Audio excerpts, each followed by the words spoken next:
আল্লাহ পাক রব্বুল আলামিনের পবিত্র কালামুল্লাহ শরীফের 16 নম্বর সূরা সূরা নাহালের 90 নম্বর আয়াতখানা তেলাওয়াত করেছি। আজকে তো জুমাবার রাত, জুমার রাত না আজকের জুমার পরবর্তী রাত আর কি। যদি আমরা রাত হিসাব করি আরবি দিনে হইলে এটা হলো শনিবারের রাত, কিন্তু এটা শুক্রবার পরবর্তী রাত, আমি সেটা বুঝাতে চেয়েছি। আজকে তো এটা শুক্রবার পরবর্তী রাত না, আজকে আমরা জুমা পড়ছি না দিনে। খুতবার সময় আমি যে আয়াতখানা তেলাওয়াত করছি, ইমাম সাহেবরা এটা বলেন না, ইন্নাল্লাহা ইয়া'মুরু বিল আদলি ওয়াল ইহসানি ওয়া ইতাই যিল কুরবা ওয়া ইয়ানহা আনিল ফাহশাই ওয়াল মুনকারি ওয়াল বাগই ইয়াইদুকুম লাআল্লাকুম তাযাক্কারুন। এরপর বলে ফাযকুরুনি আযকুরুকুম ওয়াশকুরুলি ওয়া লা তাকফুরুন। তাহলে বোঝা যায় কি আলোচনা শেষ, এখন নামাজের সময় হয়েছে। 1000 বছর যাবত এই কোরআনুল কারীমের আয়াতখানাকে সারা পৃথিবীর হযরত উলামায়ে কেরাম 1000 বছর যাবত খুতবায় এই আয়াতখানা পড়ে আসতেছে। এই আয়াতখানা অত্যন্ত গুরুত্বপূর্ণ একখানা আয়াত।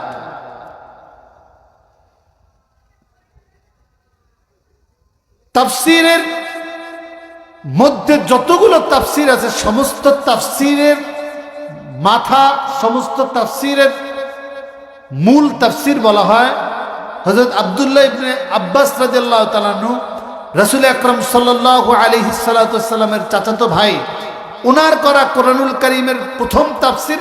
এটা হলো সমস্ত তাফসীরের জননী, সমস্ত তাফসীরের মাথা।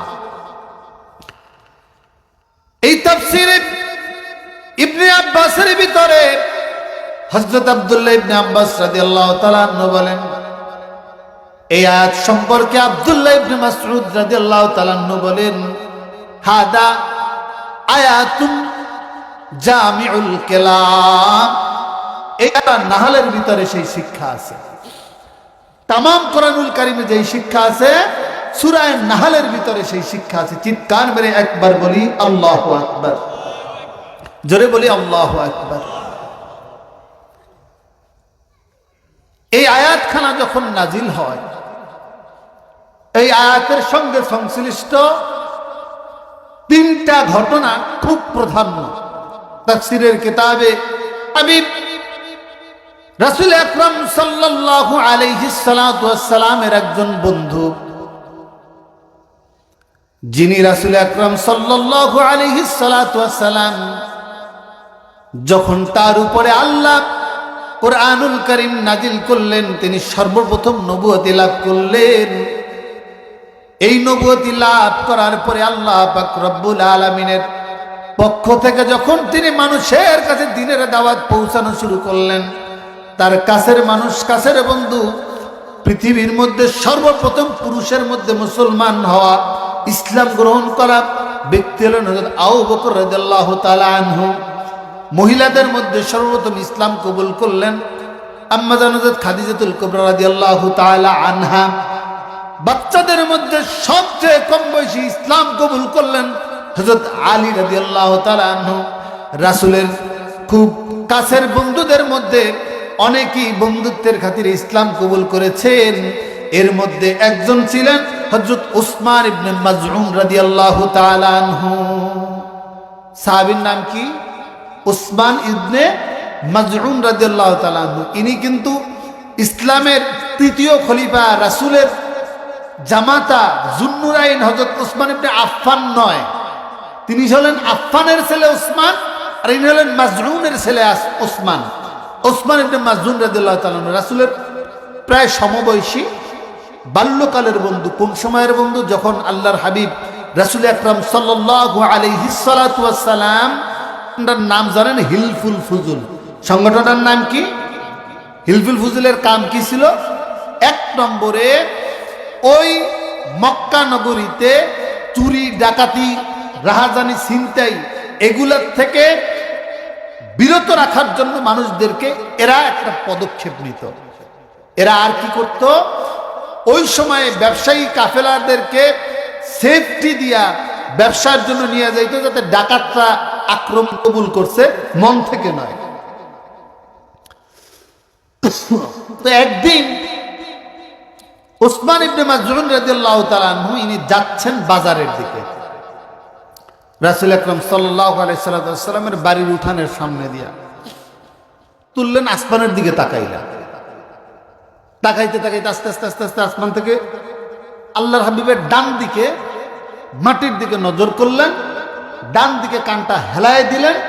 কারো থেকে কোনো কথা শুনতেছেন, বুঝতেছেন, এই রকমের একটা ভাব আল্লাহর রাসূল করলেন। এরপরে আল্লাহর হাবিব আবার ওই নিচ থেকে তাকাইতে তাকাইতে তাকাইতে আসমান পর্যন্ত তাকাইয়া এরপরে আল্লাহর হাবিব করলেন, আবার আসমান পর্যন্ত তাকাইলেন। কারণটা কি জানতে পারি কিনা, আমার জানতে বড় মনে চায়। আল্লাহর হাবিব ফাহশাই ওয়াল মুনকারি ওয়াল বাগি ইয়াইদুকুম লাআল্লাকুম তাযাক্কারুন, অর্থ হলো এরকমের, নিশ্চয় আল্লাহ পাক রব্বুল আলামিন আদেশ দিচ্ছেন ন্যায় বিচারের জন্য, মানুষের প্রতি সদাচরণের জন্য, আল্লাহ পাক রব্বুল আলামিনের বিরোধিতা, অশ্লীলতা থেকে, মুনকার গুনাহ থেকে, ওয়াল বাগি আল্লাহর অবাধ্যচারণ থেকে। 6টা কথা বললেন, 3টা আদেশ 3টা নিষেধ। 1 নম্বরে আল্লাহ 3টা আদেশের মধ্যে প্রথম কথা বললেন ন্যায় বিচারের, দ্বিতীয় কথা বললেন মাথার থেকে পাওয়া পর্যন্ত একটা আকাশে যেরকমের বিদ্যুৎ চমকায়, বিদ্যুৎ চমকানির মতো আমার মাথার থেকে পাওয়া পর্যন্ত একটা ঝাঁকুনি মারল। আমার মনের মধ্যে থেকে বক্তা, ভালো আলোচক, মানুষদের মাঝে আলোচনা করে বেড়ান, বিচার সালিসি সহকারে বিভিন্ন প্রোগ্রামে ওনার কাছ থেকে মানুষ কথা শোনার জন্য ওনাকে দাওয়াত করে, এই রকমের একজন মানুষ। তো এই রকমের একজন মানুষ, তিনি শুনলেন যে আমরা যেই ধর্ম পালন করি, এই ধর্মের বাহিরে এই বংশের একজন মানুষ নতুন ধর্মের দাওয়াত দেয়, নতুন কথা বলে, মানুষদেরকে দাওয়াত দেয় তার ধর্মের, আমরা যাইতে চাই। আকসাম ইবনে সাইফি রাদিয়াল্লাহু তাআলা আনহু গোত্রের মানুষদেরকে বললেন, ঠিক আছে তোমরা 2 জন যাবা, আমার পক্ষ থেকে শুধু 2টা প্রশ্ন তাকে করবা। প্রদান আকসাম ইবনে সাইফির কাছ থেকে আপনার কাছে আসছি। আল্লাহর হাবিব বললেন আপনারা বসেন। ওনারা বসলেন। এবার আল্লাহর হাবিবকে প্রশ্ন করলেন, আমি আল্লাহর পক্ষের পয়গম্বর, আমি আল্লাহর পক্ষের প্রেরিত নবী। এবার আল্লাহর হাবিব বললেন, এই যে কিছুক্ষণ আগে আল্লাহ পাক রব্বুল আলামিন প্রাণের, ওনারা কোন ভাষার মানুষ? আরবি ভাষার মানুষ। আপনাদের মতো কি অর্থ বলে দেওয়ার দরকার আছে? আমাদেরকে আরবি কথা বললে কি করা লাগে? অর্থ বলে শোনার লাগে। তাদেরকে অর্থ বলার দরকার আছে? তো ওনারা বললেন যে আরেকবার বলেন আল্লাহ। তিনি সাথে সাথে বললেন আল্লাহু আকবার। এমন একজন মানুষ যিনি আমাদের তামাম মানব জানের যতগুলা গোত্র আছে, যতগুলা বংশ আছে, সমস্ত বংশ গেলেন আর সঙ্গে সঙ্গে ডাক দিলেন, হে আমার কওম, সবাই তোমরা, হে আমার হাল, হে আমার বংশের মানুষ, দ্রুত তোমরা এখানে চলে আসো। আব্দুল্লাহর ছেলে মুহাম্মদ, সবাই বলেন সাল্লাল্লাহু আলাইহি সাল্লাম, এমন এক ধর্মের কথা বলতেছেন, এমন একটা কথা বলতেছেন, তিনি মানুষদেরকে ন্যায়ের কথা শোনা উত্তর বৃদ্ধি পাবে, তামাম দুনিয়ায় তার এই ধর্মের আলোর বাতি ছড়ায়া পড়বে। অতএব কারণে আমার কওম, তোমরা সবাই চলে আসো, সবাই গিয়ে ইসলাম কবুল করো। কেননা ইসলাম কবুলের পিছনে আমরা যতটুকু পিছনে থাকবো, অন্যদের থেকে আগানোর থাকার ক্ষেত্রে আমরা পিছনে চলে যাব। অন্যরা আমার মুগিরা, ইনি আবু জেহেল, আবু লাহাব, উতবা, শুনলাম তোমার কি নেতৃত্ব লাগবে? আমরা তামাম কোরাইশের মুরব্বীরা নেতৃত্ব ছেড়ে দিয়া তোমার নেতৃত্ব দেব, তবুও তুমি আমাদের ধর্মকে চুনকালি দিয়া নতুন ধর্মের প্রচার করো না। তিনি বললেন, ঠিক আছে, তাহলে একটু কও দি, তুমি কি শোনাও, কি কথা তোমার? তখন আল্লাহ পাক রব্বুল আলামিনের কোরআনুল কারীমের আয়াতখানা ইন্নাল্লাহা ইয়া'মুরু বিল আদলি ওয়াল ইহসানি ওয়া ইতাই যিল কুরবা ভিন্নভাবে ছড়ায়া পড়বে। আবু জাহেল উঠে মুখ চাইপা ধরছে, কইনা কইনা কইনা, এরে বুইরা তুই যদি এই কথা বলো তাইলে এই কথা সবাই শুনলে তাইলে কিন্তু আমাদের বাপ দাদার ধর্ম আর থাকবে না, যেটা তুমি শুনে। এই কোরআনুল কারীমের আয়াতের মধ্যে সর্বশ্রেষ্ঠ আয়াতের মধ্যে এমন একখানা আয়াত তাফসীরে কুরতুবীর ভিতরে আছে, আলের এই 90 নম্বর আয়াত শুনে চিৎকার মেরে বলে আল্লাহু আকবার। এই জন্যই 1000 বছর যাবত জুমার দ্বিতীয় খুতবায় এই আয়াতখানা নামাজ দাঁড়ানোর আগে এই আয়াতখানা দিয়ে খুতবা শেষ করা হয়। বলেন ঠিক না বেঠিক? ভাই আমার, বন্ধু আমার, এই কোরআনুল কারীমের আয়াতখানা ঘিরেই আমি তো শানে নুজুল সম্পর্কে একটু আলোচনা করলাম কিছুক্ষণ। এখন পর্যন্ত যারা আসেন নাই ওনাদেরকেও এনে আল্লাহ পাক রব্বুল আলামিন এই আয়াতের উপরে আমল করার তৌফিক দান করুন। সবাই বলি আমিন। একটু জিকির করেন লা ইলাহা ইল্লাল্লাহ। অল্প তো লা ইলাহা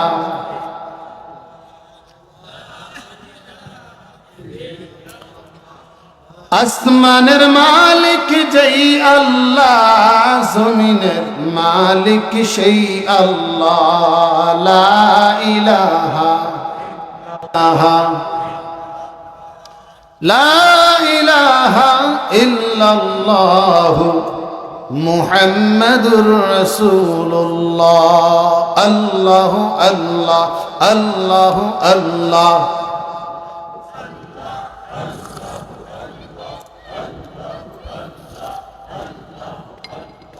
আল্লাহু আল্লাহ আল্লাহু লা ইলাহা ইল্লাহু আল্লাহু আল্লাহ লা ইলাহা ইল্লাহু আল্লাহু আল্লাহ লা ইলাহা ইল্লাহু। প্রথম আদেশের প্রথম আদেশ হলো আদল বা ন্যায় বিচার। আল্লাহ প্রথম কি করছেন? কিসের আদেশ দিছেন? ন্যায় বিচারের বা আদলের। আল্লাহ পাক রব্বুল আলামিন পবিত্র কালামুল্লাহ শরীফের সূরা মায়েদার ভিতরে ঘোষণা করেন, ইয়া আইয়ুহাল্লাযীনা আমানু লা তা'দিলু ই'দিলু হুয়া আকরাবু লিত-তাকওয়া। আল্লাহ পাক রব্বুল আলামিন বলেন, হে মুমিনরা রে, উদ্যত না করে যে তোমরা ন্যায় বিচার করবে না, তোমরা ন্যায় বিচার করো, এটা তাকওয়ার অধিক নিকটবর্তী। অন্য ইমামুন আদিল ওয়া শাবুন নাশা ফি ইবাদাতিল্লাহ ওয়া রাজুলু কলবু মুতাআল্লিক ফিল মসজিদ ওয়া রাজুলানে তাহাব্বান ফিল্লাহ ইসতামা আলাইহা ওয়া তাফাররাকা আলাইহি ওয়া রাজুলুন তালাবাতহু আমরাতু দাতু মানসিবিন ওয়া জামাল ফাকালা ইন্নী আখাফু। টকবক করে সূর্যের তাপে মানুষের মস্তিষ্কগুলো গলে গলে নাক দিয়ে কান দিয়ে পড়তে থাকবে। ওই কিয়ামতের ময়দানে মানুষের জন্য ছায়ার কোনো ব্যবস্থা থাকবে না। নির্বাচিত প্রতিনিধি থাকেন, মেম্বার, চেয়ারম্যান, তারপরে এই ধরনের মানুষ বিভিন্ন দল রাজনীতি করেন। এই রাজনীতির মানুষ, এই সমস্ত মানুষগুলো কিসের জন্য থাকেন? এরা থাকেন এই জন্য যে ওনরা বিচার সালিসি করেন একটু বাড়ির খালাতো শালার, মামাতো ফুফার, স্বাস্থ্য ভাসুর নাকি মামাতো ফুফার স্বাস্থ্য শালা, এই রকমের একজন মানুষ, আত্মীয় আত্মীয় আত্মীয়, ওই হিসাব নিকাশ মিলে দেখছে আমার আত্মীয় হয়। এখন ইলাহা গরম লাগে, এটা খুলে নাও তো কোটিটা কোটিটা কোটিটা। লা ইলাহা লা ইলাহা লা ইলাহা ইল্লাল্লাহ লা ইলাহা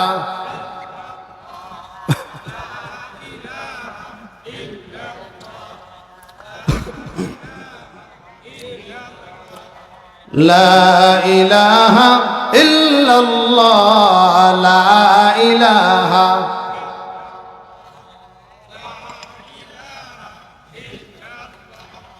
লা ইলাহা ইল্লাল্লাহ মুহাম্মাদুর রাসূলুল্লাহ। আল্লাহ পাক রব্বুল আলামিন হাসরের ময়দানে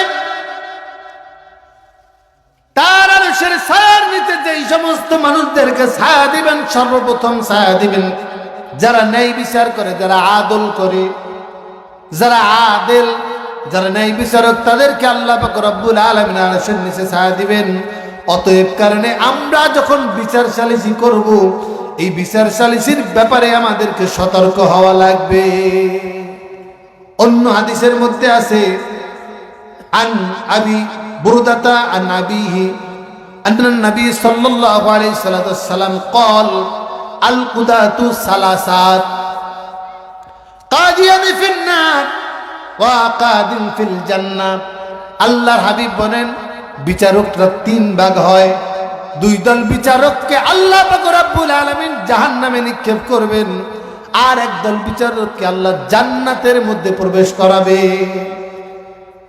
এই দুই দল যারা জাহান্নামী, তাদের মধ্যে বিচারক হলে এমন বিচারক যে জেনে শুনে অন্যায়ভাবে মানুষের উপরে বিচার চাপায়া দেয়।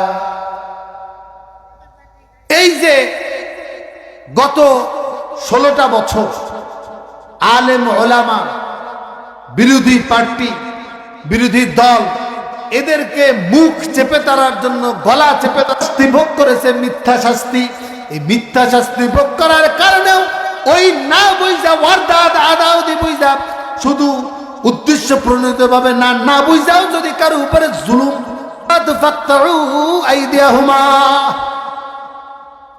কারণে আয়াত হলো এই আল্লাহর বিচার হলো যদি কেউ চুরি করে, সে পুরুষ হোক বা কিংবা মহিলা হোক, তার জন্য বিধান হলো হাত কাটে দেওয়া। কি কাটবে? হাত কাটবে চুরি করলে। আমার আগের আমাদের বাংলাদেশ বিদেশের কাছে যত হাজার কোটি টাকা ঋণ, তার চেয়ে বেশি গত 16 বছরে চুরিগুলা, এই ডাকাতিগুলা, টাকাগুলো যদি আমার বাংলাদেশ থাকতো, আমার বাংলাদেশ একটা পয়সা ঋণও তো থাকতো না, বরঞ্চ এই টাকাগুলো রিজার্ভে থাকলে আমাদের দেশের রিজার্ভ আজকে পরিপূর্ণ থাকতো। এখন এই যারা চুরি করছে, এরা কি করছে? কেমনে সাহস পাইছে? এদেশের আইন, চুরির জন্য কোনো আইন নাই। চুরি করলে কি নাই? চুরির কোনো বিচার নাই। চুরির বিচার যদি হাত কাটা, একটা মানুষকে যদি বলা হয় তোমাকে 1 কোটি টাকা দেব, তোমার হাতটা কেটে নেব, কে এমন ব্যক্তি আছে যে তার হাত কাটতে দেবে কোটি টাকার বিনিময়ে? আছে কেউ? এখানে যারা উপস্থিত আছেন, আপনার 1 কোটি টাকা দেওয়া হবে, কে কার হাত কাটতে রাজি আছেন? হাত জাগান। একজন মানুষও নাই। 1 কোটি টাকা দিলেও না, 1 কোটি টাকার বিনিময়েও 5 কোটি টাকা দিলে তারপরে কেউ হাত কাটাইতে রাজি নেই। অথচ ইসলামের বিধান ছিল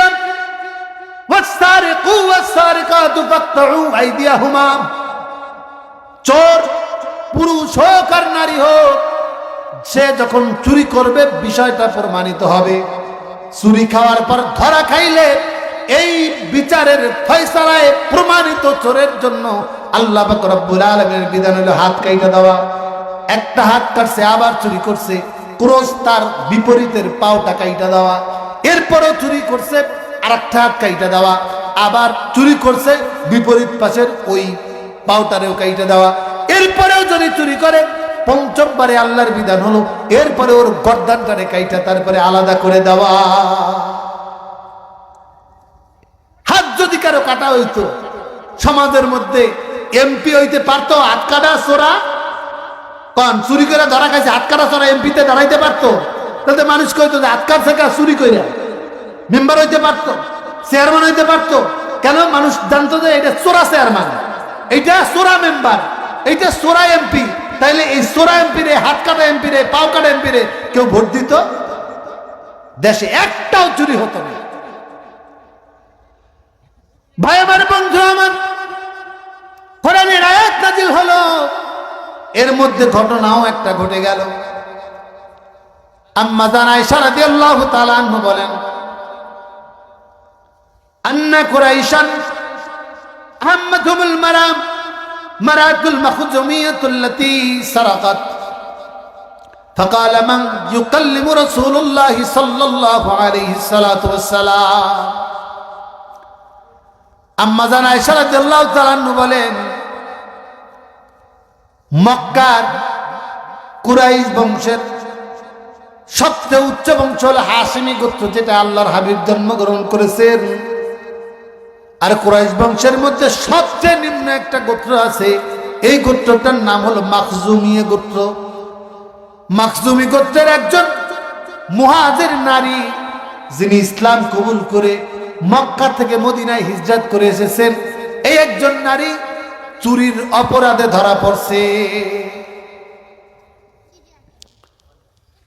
এবার কুরাইশদের মধ্যে যারা আল্লাহর নবীর সাথে হিজরত করে মদিনায় এসেছেন, আবু বকর রাদিয়াল্লাহু তাআলা আনহু, ওনার কাছে সবাই গেলেন, আবু বকর, আপনি আল্লাহর হাবিবের খুব কাছের মানুষ, তার সঙ্গে মক্কা থেকে মদিনায় হিজরত করে এসেছেন, আপনি তার গুহার বন্ধু, আপনি তার ছোটবেলার বন্ধু, আপনি সর্বপ্রথম ইসলাম কবুল করি, আপনি একটু আল্লাহর হাবিবকে দেয়া বলেন, যেই ব্যক্তি চুরির অপরাধে ধরা পড়ছে ইনি কিন্তু কুরাইশ বংশে, মাখজুমি গোত্র।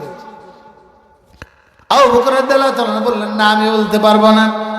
গেলেন ওমর রাদিয়াল্লাহু তাআলার কাছে, তিনি বললেন যে আমি পারবো না। ওসমান রাদিয়াল্লাহু তাআলা বললেন পারবো না। বেলাল রাদিয়াল্লাহু তাআলার কাছে গেলে বললেন পারবো না। এই রকমের যখন অবস্থার দৃষ্টিতে হলো যে আল্লাহর হাবিবের কাছে কথাটা পৌঁছানো লাগে, আম্মা জান আয়েশা রাদিয়াল্লাহু তাআলা বলেন যে এই রকমের অবস্থায় এরকমের হলো যে তারা কাউরেই পাইল না।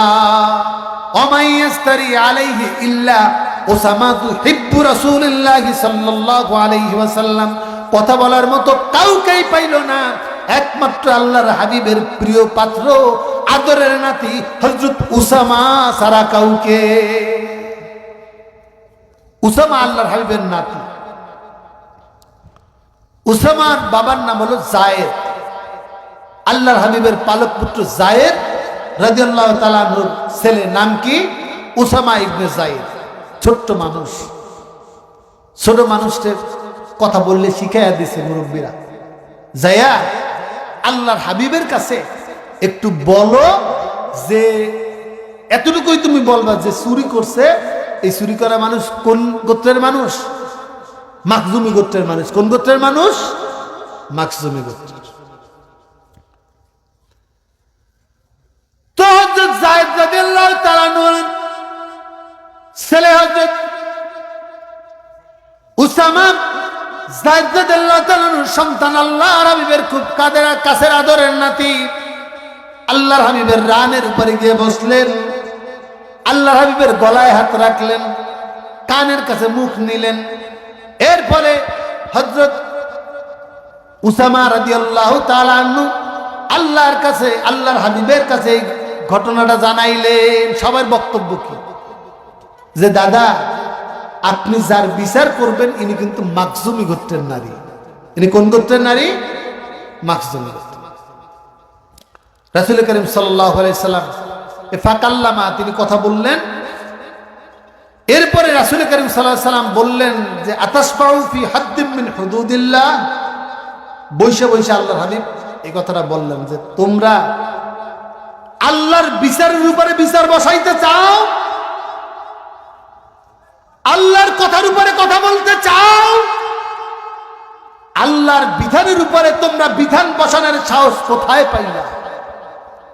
কোল থেকে উসামা রাদিয়াল্লাহু তাআলা আনহু রাখলেন, আল্লাহর হাবিব রক্ত চক্ষে দাঁড়ায় গেলেন।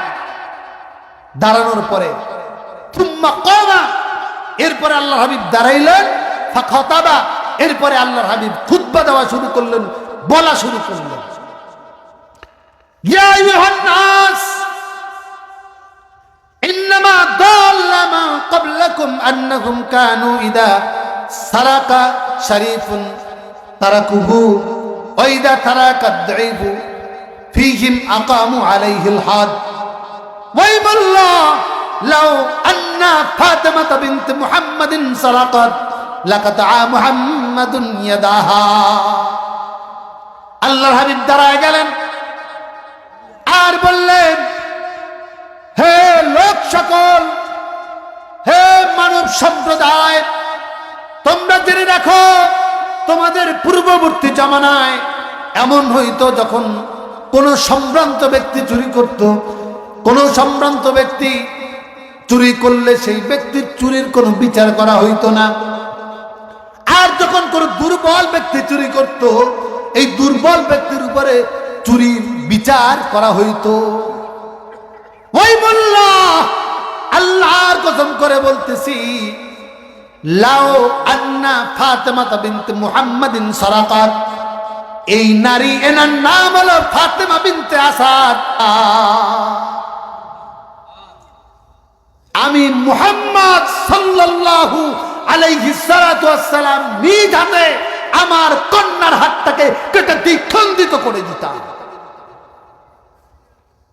ইসলামের বিধান কি চিন্তা করা যায়?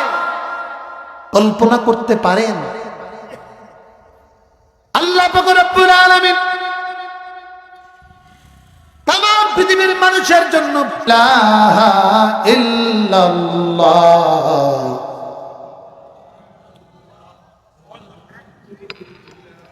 লা ইলাহা ইল্লাল্লাহ, অসীম দয়ার সাগর তুমি, ধনী দরিদ্র করো তুমি